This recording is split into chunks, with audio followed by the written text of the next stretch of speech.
ئێمە ئەمڕۆوەکو دەستەی مامۆسایانی وانەبێش لە هەرێمی کوردستان لە هەولێری پایتەخت ئەمڕۆ ڕێکەوتی 18 سێ 2021 کۆبوونەوەی خۆمان ئەنجامدا. لەم کۆبوونەوەیدا لەسەر یەک خاڵ بڕیارمان لەسەر تەنها یەک خاڵ داوە کەویش بریتە لە دامەزراندنی مامۆستایانی وانەبێش. ئەمڕۆ ڕێکەوتی 18 سێ تەنها یەک مانگ مۆڵەت دەدەینە حکوومەتی هەرێمی کوردستان. ئەگەر حکوومەتی هەرێمی کوردستان بەدەم داواکارەکانمانەوە نەیەت کە خۆی دەگرێتەوە لە تەنها یەک داواکاری کەویش بریتە لە دامەزراندنی مامۆستایانی وانەبێش بە هەمیشەی بەبێ جیاوازی.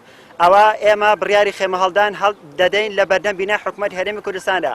دواتر هەر کارێکی نەخوازراو لە سلکی پەروەدەدا ڕوو بدات، ئەوە ئێمە وەکو مامۆستایانی وانەبێش لێ بەرپرسیار نابین، بەڵکو ئەوە حکوومەتی هەرێمی کوردستان و وەزارەتی پەروەدە لێ بەرپرسیار دەبێت. لێرەوە داواکارم لە سەرجەم مامۆستایانی وانەبێش بەبێ جیاوازی بێن بەدەم داواکارەکانمان.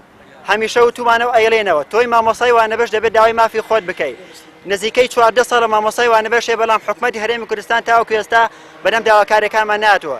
تکامان وایە لە مامۆستایانی وانەبێش بەبێ جیاوازی بێنە سەر شەقام لە ڕێکەوتی 18 چواری 2021 کە ئاخرین مۆڵەتەکە دامانە بە حکوومەتی هەرێمی کوردستان. لە هەرێمی کوردستانە نزیکە 7500 مامۆسای وانەبێش بوونی هەیە و مامۆسای وانەبێژمان پێدا لە 1 ساڵ هەتاوکو 14 ساڵ مامۆسای محازرمان هەیە.